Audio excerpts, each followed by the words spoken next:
दोस्तों, जिंदगी को समझने की कोशिश में हम अक्सर किताबों, कहानियों और विचारों की ओर जाते हैं।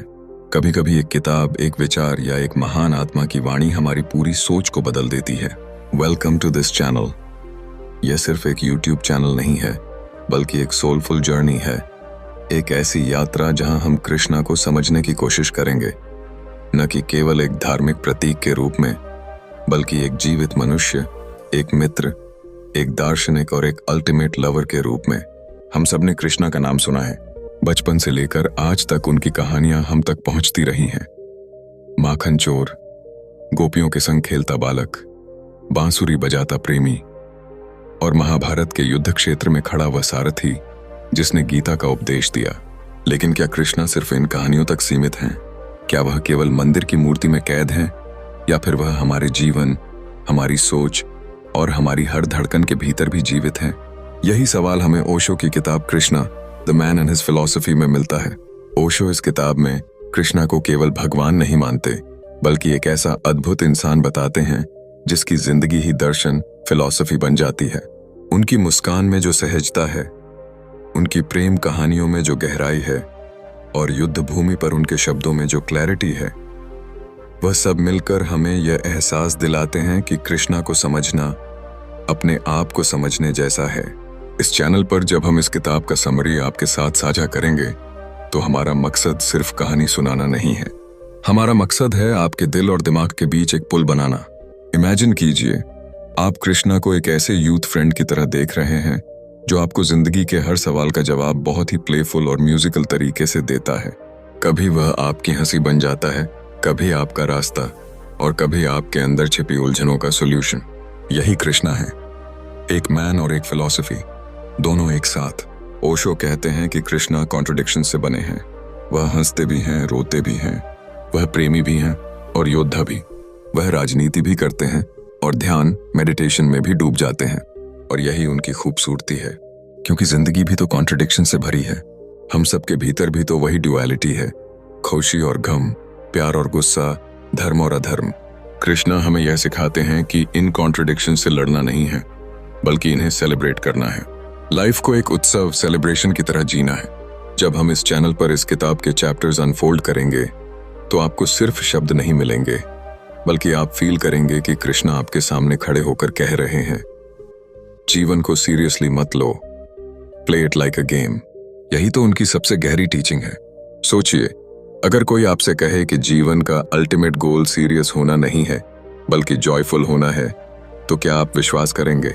शायद आपको लगेगा कि यह इम्पॉसिबल है। लेकिन जब आप कृष्णा को समझेंगे, तो आपको एहसास होगा कि सीरियसनेस ही जीवन का बोझ है। और कृष्णा का हंसता हुआ चेहरा हमें यह याद दिलाता है कि जीवन का असली स्वाद, रियल एसेंस, सिर्फ तब आता है जब हम उसे एक उत्सव की तरह जीते हैं। हमारा यह यूट्यूब चैनल आपके लिए वही एक्सपीरियंस लेकर आएगा। यहाँ हम सिर्फ ओशो की किताब का सारांश, समरी ही नहीं बताएंगे, बल्कि कोशिश करेंगे कि उन शब्दों के पीछे छिपी संवेदनाओं को भी आप तक पहुंचा सकें। हम चैप्टर 1, भविष्य कृष्ण का है। समय हमेशा बदलता रहता है, युग बदलते हैं, संस्कृतियां बदलती हैं और इंसान की सोच भी बदलती जाती है। लेकिन हर बदलाव के बीच कुछ ऐसा होता है जो शाश्वत रहता है, जो हर युग को दिशा देता है। जब हम कृष्णा का नाम लेते हैं, तो ऐसा लगता है जैसे भविष्य भी उन्हीं का है, क्योंकि वह केवल अतीत की कहानी नहीं है, वह आने वाले समय की जरूरत है। कृष्णा को समझना आसान नहीं है। वह किसी परंपरा, किसी धर्म या किसी एक विचारधारा में कैद नहीं किए जा सकते। अगर आप उन्हें देखेंगे तो लगेगा कि वह विरोधाभासों, कॉन्ट्रडिक्शंस से भरे हुए हैं। एक ओर वह युद्ध के मैदान में खड़े होकर गीता का उपदेश देते हैं, दूसरी ओर बांसुरी बजाते हैं और प्रेम में खो जाते हैं। एक तरफ वह राजनीति और कूटनीति के माहिर हैं, तो दूसरी ओर बच्चों के साथ खेलते माखन चोर। यही कारण है कि ओशो कहते हैं, भविष्य उन्हीं का होगा, क्योंकि भविष्य का मनुष्य एक डिमेंशनल नहीं रहेगा। उसे हर रंग चाहिए होगा, हर अनुभव चाहिए होगा। सोचिए, आज की दुनिया कितनी तेज हो गई है। टेक्नोलॉजी ने हमें कंफर्ट तो दिया है, लेकिन भीतर का खालीपन और भी गहरा हो गया है। लोग सफलता पाकर भी अधूरे हैं। यही अधूरापन हमें कृष्णा की ओर खींचता है। वह हमें यह सिखाते हैं कि जीवन सीरियसनेस से नहीं, सेलिब्रेशन से खिलता है। वह कहते हैं कि जीवन को बोझ मत समझो, उसे एक नाटक, एक नृत्य, एक उत्सव की तरह जियो। और यह विचार आने वाले समय में सबसे बड़ा सहारा बनेगा। जब हम कृष्णा को देखते हैं तो लगता है जैसे वह हर स्थिति में फ्री हैं। न युद्ध उन्हें भारी करता है, न प्रेम उन्हें बांधता है। वह दोनों को इक्वल जॉय के साथ जीते हैं। यही बैलेंस आज के इंसान को चाहिए, क्योंकि भविष्य का मनुष्य न तो केवल साधु हो पाएगा और न ही केवल भोगी, वह दोनों होगा। मेडिटेशन भी करेगा और सेलिब्रेशन भी। कृष्णा यही मैसेज देते हैं। उनकी हंसी में एक रहस्य छिपा है। जब वह मुस्कुराते हैं तो लगता है जैसे कह रहे हों, don't worry, life is just a play. तो यह हंसी ही उन्हें अद्वितीय बनाती है और यही फ्यूचर जनरेशंस को सबसे ज्यादा आकर्षित करेगी, क्योंकि आने वाले समय का इंसान किसी बोझिल धर्म या कठोर सिद्धांतों को फॉलो नहीं करेगा। वह उस इंसान की ओर आकर्षित होगा जो जिंदगी को हल्का, सुंदर और गहन बना दे। कृष्णा यह भी सिखाते हैं कि विरोधाभास कोई कमजोरी नहीं, बल्कि पूर्णता का हिस्सा है। उनके जीवन में हर रंग है। वह हमें यह दिखाते हैं कि अगर जीवन में नृत्य नहीं है तो ध्यान अधूरा है, अगर संगीत नहीं है तो मौन अधूरा है। इसी कंप्लीटनेस की वजह से वह टाइमलेस हो जाते हैं। यही कारण है कि आने वाला समय उन्हीं का है। आज दुनिया एक बड़े संकट से गुजर रही है। साइंस ने बहुत प्रोग्रेस कर लिया है, लेकिन सोल खाली है। लोग मशीन्स की तरह जी रहे हैं, और जब आत्मा भूखी रह जाती है तो जीवन में रंग फीके पड़ जाते हैं। कृष्णा की फिलॉसफी हमें रिमाइंड करती है कि इंसान सिर्फ बॉडी और माइंड नहीं है, वह एक एनर्जी है जो प्लेफुलनेस में ही खिल सकती है। भविष्य में मनुष्य को किसी रिजिड मोरालिटी की जरूरत नहीं होगी। उसे ऐसी दृष्टि चाहिए जो उसे फ्री करे, बंधन न डाले। कृष्णा का जीवन यही स्वतंत्रता, फ्रीडम देता है। वह हमें गिल्ट में नहीं डालते, बल्कि एक्सेप्ट करना सिखाते हैं। जो जैसा है उसे वैसे ही जी लो, ये उनका मैसेज है। जब हम कल्पना करते हैं कि भविष्य कैसा होगा तो लगता है कि लोग कृष्णा की चैप्टर 2, कृष्ण संपूर्ण और पूर्णता का प्रतीक हैं। जब हम कृष्ण के बारे में सोचते हैं तो हमारे मन में अनेक छवियां एक साथ उभर आती हैं। कहीं वह माखन चुराने वाले नटखट बालक हैं, कहीं गोपियों के प्रियतम, कहीं रास रचाने वाले बांसुरी वादक, और कहीं धर्म युद्ध के बीच खड़े वह सारथी जो अर्जुन को गीता का उपदेश देते हैं। यह सब रूप हमें मोह लेते हैं, लेकिन इन सब के पीछे छिपा है एक गहरा रहस्य। कृष्ण केवल किसी एक पक्ष में सीमित नहीं है, वह संपूर्ण है, पूर्णता का प्रतीक है। जरा कल्पना कीजिए, एक ऐसा व्यक्ति जो युद्ध भूमि पर खड़ा होकर भी मुस्कुरा सकता है, एक ऐसा इंसान जो प्रेम में डूबकर भी डिटैच्ड रह सकता है, जो राजनीति का सबसे बड़ा स्ट्रैटेजिस्ट भी है, और साथ ही इतना इनोसेंट कि एक साधारण बांसुरी की धुन पर पूरा ब्रह्मांड झूम उठे। यही कृष्णा है। उनकी जिंदगी हमें यह बताती है कि कंप्लीटनेस का मतलब किसी एक दिशा में आगे बढ़ना नहीं, बल्कि जीवन के हर रंग को पूरी इंटेंसिटी के साथ जी लेना है। हम सब अक्सर सोचते हैं कि परफेक्ट लाइफ कैसी होगी। शायद हमें लगता है कि अगर हम केवल शांति में रहें या केवल प्रेम में रहें तो वह परफेक्शन है। लेकिन कृष्णा सिखाते हैं कि परफेक्शन का अर्थ है हर स्थिति को एक्सेप्ट करना, उसे सेलिब्रेट करना। वह न केवल डांस करते हैं बल्कि युद्ध का नेतृत्व भी करते हैं। वह प्रेम में भी उतने ही गहरे हैं जितने ध्यान, मेडिटेशन में। यह वर्सेटिलिटी ही उनकी पूर्णता है। कभी कभी जीवन हमें कॉन्ट्रडिक्टिंग सिचुएशंस में डाल देता है, जैसे हम हंसना चाहते हैं लेकिन जिम्मेदारियों का बोझ हमें गंभीर बना देता है। हम प्रेम करना चाहते हैं लेकिन डर हमें रोक लेता है।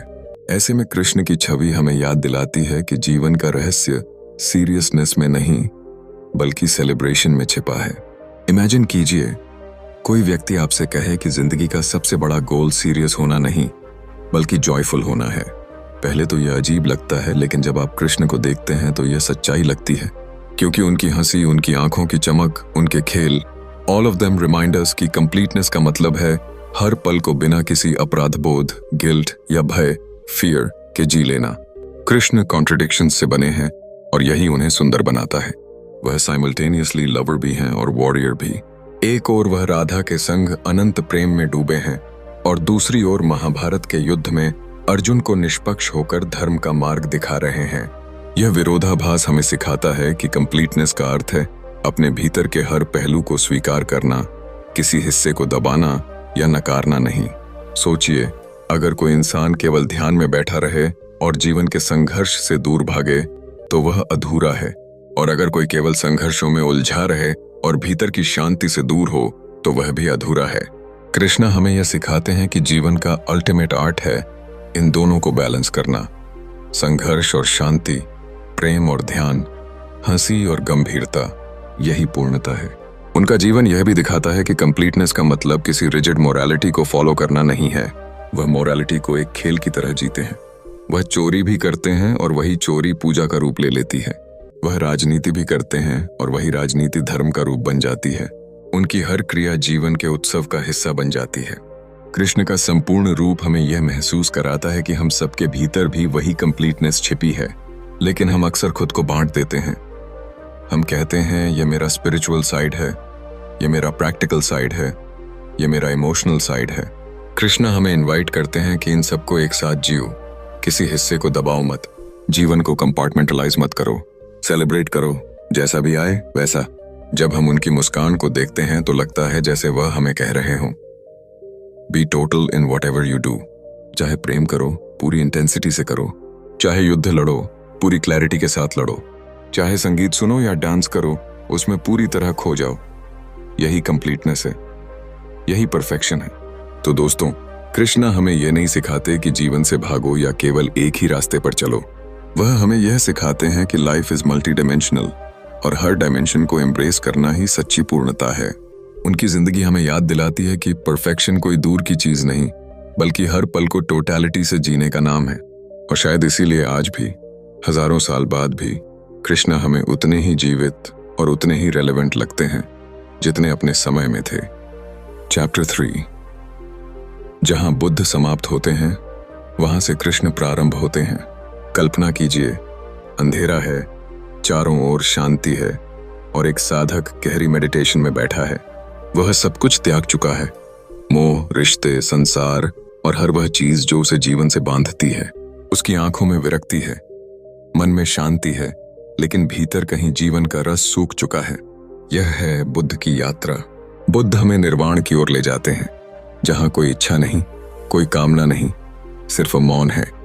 लेकिन क्या यही जीवन का अंतिम स्वर है? क्या मनुष्य सिर्फ मौन और शांति के लिए पैदा हुआ है, या फिर जीवन में रंग भी होने चाहिए, नृत्य भी होना चाहिए और प्रेम का रस भी बहना चाहिए? यहीं पर कृष्ण आते हैं। वह मुस्कुराते हैं, बांसुरी बजाते हैं, गोपियों के संग नाचते हैं और युद्ध भूमि में खड़े होकर धर्म का गूढ़तम रहस्य समझाते हैं। जहां बुद्ध हमें खालीपन की ओर ले जाते हैं, वहीं कृष्ण उस खालीपन को भर देते हैं। वह कहते हैं, जीवन को केवल मौन से नहीं, बल्कि संगीत, प्रेम और खेल, प्लेफुलनेस से भी सजाना चाहिए। यही कारण है कि कहा जाता है, जहां बुद्ध समाप्त होते हैं, वहां से कृष्ण प्रारंभ होते हैं। बुद्ध की आंखों में गहरी गंभीरता है, उनका चेहरा तपस्या का प्रतीक है। लेकिन कृष्ण का चेहरा देखिए, उस पर एक मासूम मुस्कान है, आंखों में शरारत है और दिल में जीवन का उत्सव। यह कॉन्ट्रास्ट हमें यह समझाता है कि जीवन के दोनों पहलू आवश्यक हैं, साइलेंस और सेलिब्रेशन, मेडिटेशन और लव, विजडम और प्लेफुलनेस। ये सब एक साथ मिलकर ही जीवन को पूर्ण बनाते हैं। कृष्ण हमें यह सिखाते हैं कि यदि आप केवल गंभीर हो जाएंगे तो जीवन अधूरा रह जाएगा। जिंदगी में डांस की भी जरूरत है, संगीत की भी जरूरत है। इमेजिन कीजिए, अगर कोई व्यक्ति सिर्फ मंदिर में बैठा रहे और कभी हंसे नहीं, कभी गाए नहीं, कभी प्रेम न करे, तो उसका जीवन कितना सूना होगा। बुद्ध ने हमें गहराई दी, लेकिन कृष्ण ने उस गहराई में रंग भर दिए। ओशो कहते हैं कि कृष्ण कॉन्ट्रडिक्शन से भरे हैं। वह एक साथ प्रेमी भी हैं और योद्धा भी। वह राजनीति भी करते हैं और दर्शन भी। उनके जीवन में सीरियसनेस भी है और प्लेफुलनेस भी, और यही कंप्लीटनेस है। क्योंकि यदि जीवन में केवल एक ही रंग होगा तो वह मोनोटनी बन जाएगा, लेकिन कृष्ण हर रंग को अपने भीतर समेट लेते हैं। प्रेम का लाल, ज्ञान का नीला, करुणा का सफेद और युद्ध का गाढ़ा काला। कृष्ण का संदेश यही है कि जीवन को सेलिब्रेट करो। सीरियसनेस जीवन की दुश्मन है। भगवान को पाना है तो जीवन को डांस की तरह जीना होगा। ये डांस केवल पैरों का नहीं, ये दिल का डांस है, आत्मा का डांस है। बुद्ध हमें सिखाते हैं कि आसक्ति छोड़ दो, और कृष्ण हमें यह सिखाते हैं कि आसक्ति छोड़कर भी प्रेम किया जा सकता है। बुद्ध का मार्ग हमें विरक्ति देता है, कृष्ण का मार्ग हमें विरक्ति के साथ साथ रास भी देता है। इस अंतर को समझना ही असली रहस्य है।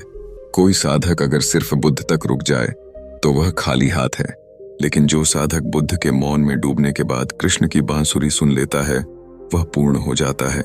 क्योंकि मौन में गहराई है और संगीत में उसका स्वाद, मौन में सत्य है और संगीत में उसका उत्सव। जीवन को अगर एक नदी माने तो बुद्ध हमें उसके तट तक ले जाते हैं जहां शांति है, लेकिन कृष्ण हमें उसी नदी में कूदकर तैरना सिखाते हैं जहां लहरें हैं, खेल है, मस्ती है और शायद जीवन का असली रस भी वही है, क्योंकि वही हमें रिमाइंड करता है कि ईश्वर गंभीरता से नहीं बल्कि उत्सव से पाया जा सकता है। तो दोस्तों, जब आप कृष्णा को समझते हैं तो आप यह महसूस करते हैं कि लाइफ कोई बर्डन नहीं है, कोई एग्जाम नहीं है, बल्कि एक सेलिब्रेशन है, a festival of love, laughter and wisdom. यही वह जगह है जहां बुद्ध समाप्त होते हैं और कृष्ण प्रारंभ होते हैं। चैप्टर 4, काम को उत्सव बना दो। जिंदगी को अगर हम गहराई से देखें तो हर इंसान सुबह से शाम तक काम में ही डूबा रहता है। कोई रोजी कमाने के लिए दौड़ रहा है, कोई घर संभाल रहा है, कोई किताबों में खोया है, तो कोई मशीनों के शोर में। लेकिन एक बात कॉमन है, हम में से ज्यादातर लोग काम को बोझ समझते हैं, जैसे कोई भारी पत्थर उठाए चल रहा हो। यही वह जगह है जहां कृष्णा की अद्भुत दृष्टि हमें चौंकाती है। वह कहते हैं कि काम बोझ नहीं है, बल्कि काम ही उत्सव है।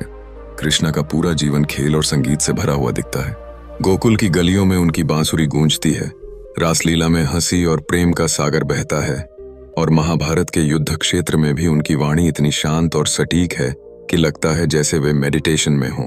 सोचिए, युद्ध जैसी गंभीर स्थिति में भी कोई व्यक्ति मुस्कुराकर क्लैरिटी के साथ बात कर सकता है, तो क्या वह इंसान काम को कभी बर्डन की तरह देख सकता है? बिल्कुल नहीं। कृष्णा हमें यह समझाते हैं कि काम वही है जो जीवन हमें देता है। अगर आप खेत जोत रहे हैं तो धरती से संवाद कर रहे हैं। अगर आप खाना बना रहे हैं तो आग और अन्न से एक रिश्ता बना रहे हैं। अगर आप दफ्तर में बैठे हैं तो आइडियाज और लोगों से जुड़ रहे हैं। लेकिन जैसे ही हम काम को केवल जिम्मेदारी, रिस्पॉन्सिबिलिटी समझने लगते हैं, वह हमारे लिए चेन बन जाता है। और जब उसी काम को हम उत्सव, सेलिब्रेशन की तरह जीना सीख जाते हैं, तो वह हमें मुक्त कर देता है। सोचिए, कोई इंसान नाच रहा है, उसकी थकान भी मूवमेंट में बदल जाती है। उसकी एनर्जी ड्रेन नहीं होती, बल्कि और ताजगी मिलती है। कृष्णा कहते हैं, काम को डांस बना लो, उसे गीत बना लो। जब आप काम को सेलिब्रेशन में बदलते हैं तो हर रोज की साधारण चीज एक्स्ट्रॉर्डिनरी लगने लगती है। यही तो जीवन का रहस्य है। ओशो इस बात को बड़ी खूबसूरती से बताते हैं कि अगर कृष्णा हल जोत रहे होते तो भी वह बांसुरी बजा रहे होते। अगर वह युद्ध के बीच खड़े हैं तो भी उनकी आत्मा खेल में लगी है। उनके लिए कोई काम साधारण नहीं, हर काम डिवाइन है। यही कारण है कि वह गीता में कहते हैं, कर्म करो, फल की चिंता मत करो। यह केवल दार्शनिक वाक्य नहीं है, बल्कि जीवन जीने की कला है। हमारी समस्या ये है कि हम हर काम को किसी और चीज तक पहुंचने का जरिया मानते हैं। जैसे पढ़ाई नौकरी तक ले जाएगी, नौकरी पैसा देगी, पैसा सुख देगा। यानी हम कभी भी प्रेजेंट मोमेंट में काम को एंजॉय ही नहीं करते। हम हमेशा रिजल्ट की ओर भागते हैं। लेकिन कृष्णा हमें रोककर कहते हैं, stop, look around, enjoy the process itself. Life is not a race, it's a festival. एक छोटी सी कहानी याद आती है। एक साधु था जो हर रोज मंदिर साफ करता था। लोग उससे पूछते, तुम्हें यह छोटा काम क्यों करना पड़ता है? इतना बड़ा साधु होकर झाड़ू लगाते हो? वह मुस्कुरा कर कहता, मैं झाड़ू नहीं लगाता, मैं अपने अंदर की धूल साफ करता हूँ। यह पूजा है। यही दृष्टि काम को बदल देती है। जब आप काम को पूजा, उत्सव, नृत्य समझते हैं तो वह साधारण नहीं रहता। कृष्णा का संदेश हमें यही सिखाता है कि काम कभी नीरस, बोरिंग नहीं होता। हमारा नजरिया उसे नीरस बना देता है। अगर काम को आनंद के साथ किया जाए तो वही काम ध्यान, मेडिटेशन बन जाता है। और जब काम ध्यान बनता है तो जीवन में अलग ही ताजगी आती है। कोई थकान नहीं, कोई ऊब नहीं, सिर्फ फ्लो और जॉय। तो दोस्तों, अगर आप आज भी अपने काम को बोझ मानते हैं तो याद रखिए कि कृष्णा आपको बुला रहे हैं। काम से भागो मत, काम में डूबो, लेकिन उसे सीरियसनेस से मत जियो, उसे सेलिब्रेशन बना लो। यही कृष्णा का रहस्य है, यही जीवन की कला है। चैप्टर 5, वही जीतता है जो जीतना नहीं चाहता। जीवन की हर दौड़ में हमें यही सिखाया जाता है कि जीतना जरूरी है। बचपन से लेकर बड़े होने तक हम सुनते हैं, फर्स्ट बनो, सबसे आगे निकलो, सक्सेस ही सब कुछ है। लेकिन जब हम कृष्णा को देखते हैं तो एक अजीब सा विरोधाभास सामने आता है। वह हमें यह बताते हैं कि असली जीत उसी की होती है जो जीतने की इच्छा को छोड़ देता है। सोचिए, जब कोई व्यक्ति हर हाल में जीतना चाहता है तो उसके भीतर लगातार एक तनाव, टेंशन बना रहता है। वह हर समय दूसरों से कंपेयर करता है, उनकी हार में अपनी जीत ढूंढता है। लेकिन यह जीत हॉलो होती है क्योंकि इसके पीछे इनसिक्योरिटी और ईगो छिपा होता है। इसके विपरीत जब कोई व्यक्ति पूरी तरह रिलैक्स्ड होकर जीवन को जीता है, जब वह परिणाम की चिंता किए बिना अपना काम करता है, तब जीत अपने आप उसके पास आती है। यही कृष्णा का संदेश है। महाभारत के युद्ध भूमि की कल्पना कीजिए। अर्जुना के मन में दुविधा है, लड़ूं या न लड़ूं। वह जीत को लेकर चिंतित है, हार से डरता है। तभी कृष्णा मुस्कुराकर कहते हैं, तुम्हारा अधिकार सिर्फ कर्म करने में है, फल पर नहीं। यह वही बिंदु है जहां से जीवन का रियल फिलॉसफी शुरू होता है। जब इंसान कर्म को खेल, प्ले की तरह करने लगे, न कि परिणाम की लालसा के लिए, तभी वह जीवन के असली स्वाद को चखता है। आपने देखा होगा, बच्चे जब खेलते हैं तो उनकी मंशा जीतने या हारने की नहीं होती, बल्कि खेलने की होती है। उनकी हंसी, उनकी भाग दौड़, उनकी मासूमियत, सब कुछ यह बताती है कि आनंद तभी आता है जब लक्ष्य जीत नहीं बल्कि खेल का आनंद लेना हो।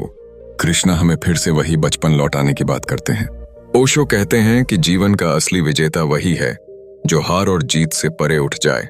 जब कोई कहता है मुझे जीतना ही है, तो उसका ध्यान जीवन के आनंद पर नहीं बल्कि परिणाम पर होता है। वह कभी खुश नहीं हो सकता। लेकिन जो व्यक्ति कहता है मुझे बस जीना है, अपने कर्म को पूरी ऊर्जा और प्रेम के साथ करना है, उसके लिए हर पल उत्सव बन जाता है और यही व्यक्ति अंततः सब कुछ पा लेता है। कल्पना कीजिए, कोई संगीतकार जब सिर्फ शोहरत या तालियों के लिए गाता है तो उसकी धुन में गहराई नहीं होती। लेकिन जब वह अपनी आत्मा से गाता है, जब वह संगीत को केवल संगीत के लिए गाता है, तब उसकी धुन श्रोताओं के दिलों में उतर जाती है। उसी तरह जीवन में भी असली सफलता तभी मिलती है जब हम परिणाम की चिंता छोड़कर यात्रा का आनंद लेते हैं। चैप्टर 6, आध्यात्म, धर्म और राजनीति। कभी कभी जिंदगी हमें दोराहे पर खड़ा कर देती है। एक तरफ होता है धर्म का रास्ता, दूसरी तरफ राजनीति का, और कहीं ना कहीं इन दोनों के बीच झूलता है इंसान का आध्यात्म। जब हम कृष्णा को देखते हैं तो पाते हैं कि वह इन तीनों धाराओं, स्पिरिचुअलिटी, रिलीजन और पॉलिटिक्स को एक साथ जीते हैं। यही तो उनकी अनोखी पहचान है। कृष्णा कोई साधारण संत नहीं है जो केवल ध्यान की गुफा में बैठकर संसार से मुंह मोड़ ले, और न ही वह सिर्फ एक राजा या राजनीतिज्ञ हैं जो सत्ता और साम्राज्य की दौड़ में लगे हों। उनकी पूरी जिंदगी इस बात की गवाही देती है कि स्पिरिचुअलिटी को प्रैक्टिकल लाइफ से अलग नहीं किया जा सकता। वह दिखाते हैं कि ध्यान, मेडिटेशन और युद्ध भूमि, प्रेम और राजनीति, मंदिर और दरबार, ये सब एक ही जीवन का हिस्सा हैं।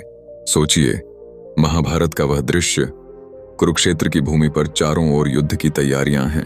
अर्जुन के रथ पर बैठे कृष्णा केवल सारथी नहीं हैं, वह अर्जुन के मित्र भी हैं, गुरु भी, और साथ ही एक रणनीतिकार, स्ट्रैटेजिस्ट भी।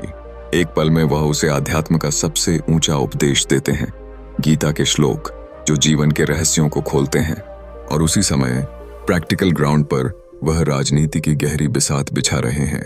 अगर उन्हें केवल धार्मिक गुरु बनना होता तो शायद वह युद्ध से दूर रहते, लेकिन उनकी दृष्टि में धर्म का अर्थ केवल मंदिर या उपदेश तक सीमित नहीं है। धर्म तो जीवन की हर सांस में धड़कता है, चाहे वह युद्ध हो या प्रेम। ओशो कहते हैं कि कृष्णा की सबसे बड़ी खूबसूरती यही है कि वह स्पिरिचुअलिटी को एस्केपिज्म नहीं बनने देते। बहुत से संत जीवन से भाग जाते हैं। उन्हें लगता है कि राजनीति या समाज से जुड़ना उनकी पवित्रता को दूषित कर देगा, लेकिन कृष्णा जीवन से भागते नहीं, जीवन में उतरते हैं। वह सत्ता की चालों को भी समझते हैं और ध्यान की गहराइयों को भी जीते हैं। उनके लिए रिलीजन कोई रिजिड सिस्टम नहीं बल्कि एक जीवंत अनुभव, लिविंग एक्सपीरियंस है। कृष्णा यह संदेश देते हैं कि धर्म केवल पूजा पाठ या रिचुअल्स नहीं है। धर्म का मतलब है अवेयरनेस, जागरूकता, और यह जागरूकता हर स्तर पर जरूरी है। अगर आप राजनीति कर रहे हैं तो भी आपको सचेत रहना होगा। अगर आप प्रेम कर रहे हैं तो भी। वह दिखाते हैं कि धर्म और राजनीति विरोधी नहीं है, बल्कि एक दूसरे को संतुलित कर सकते हैं। कहानी याद आती है जब दुर्योधन के दरबार में कृष्णा शांति दूत बनकर गए। उन्होंने पांडवों की ओर से केवल 5 गांव मांगे। यह उनकी स्पिरिचुअलिटी थी। वह युद्ध टालना चाहते थे, वह शांति चाहते थे। लेकिन जब दुर्योधन ने अहंकार में आकर सब अस्वीकार कर दिया, तब वही कृष्णा महाभारत के युद्ध के सूत्रधार बने। यह उनका पॉलिटिकल विजडम था। यहाँ स्पिरिचुअलिटी और पॉलिटिक्स अलग नहीं हुए, बल्कि एक ही सिक्के के 2 पहलू बन गए। कृष्णा हमें यह सिखाते हैं कि अगर आध्यात्म को राजनीति से अलग कर दिया जाए तो राजनीति शून्य और निर्दयी हो जाती है, और अगर राजनीति से स्पिरिचुअलिटी को हटा दिया जाए तो वह केवल सत्ता की भूख रह जाती है। लेकिन जब दोनों को साथ लाया जाता है तभी जीवन का संतुलन बनता है।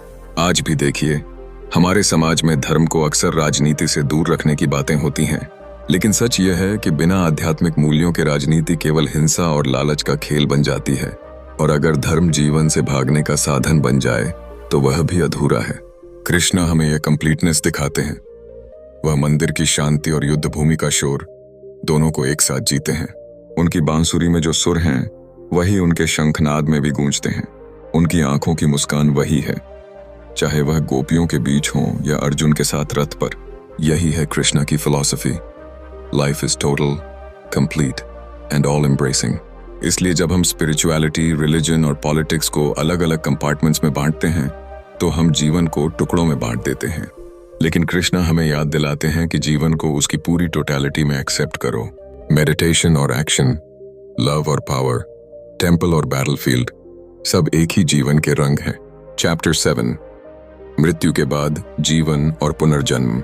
मृत्यु, यह शब्द सुनते ही हमारे भीतर एक अजीब सा सन्नाटा उतर आता है। आंखों के सामने अंधेरा सा छा जाता है और दिल में डर घर करने लगता है। हम सब जानते हैं कि जो जन्मा है वह एक दिन जाएगा, लेकिन फिर भी मृत्यु हमें सबसे बड़ा रहस्य लगती है। ऐसा क्यों है कि हम जन्म को सहज मान लेते हैं पर मृत्यु को शोक और अंत मान बैठते हैं? यही वह बिंदु है जहां कृष्णा और उनकी फिलॉसफी हमें एक नई दृष्टि देते हैं। कृष्णा कहते हैं कि मृत्यु अंत नहीं है, यह तो केवल एक पैसेज है, एक डोरवे जो हमें एक जीवन से दूसरे जीवन की ओर ले जाती है। जैसे एक बच्चा माँ के गर्भ से बाहर आता है और एक नई दुनिया में प्रवेश करता है, वैसे ही मृत्यु के क्षण में हम इस शरीर से निकलकर एक और यात्रा की ओर बढ़ते हैं।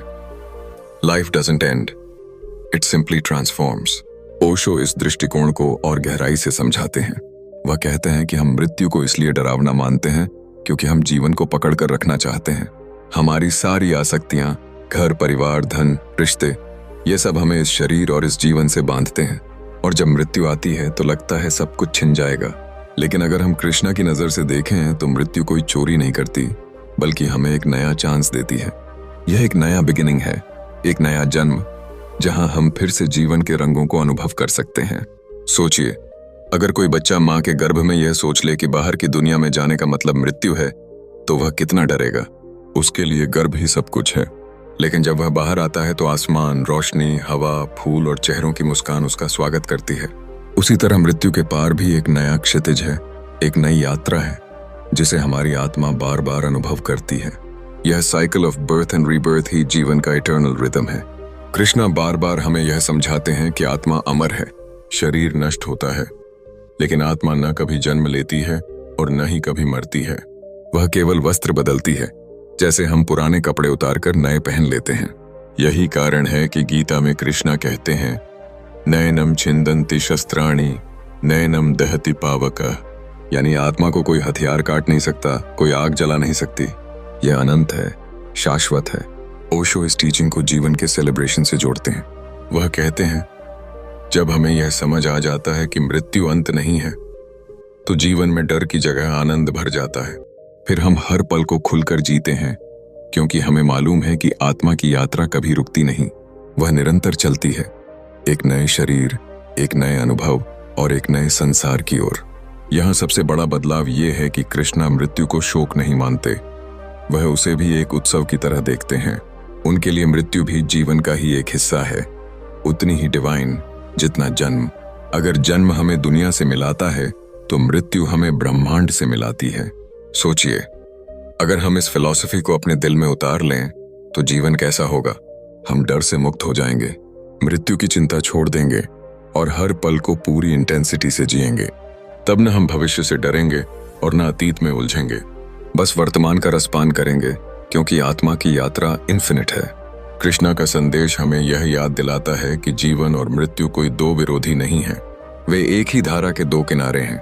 एक किनारे से हम जन्म लेते हैं और दूसरे से मृत्यु के पार जाते हैं, लेकिन नदी बहती रहती है।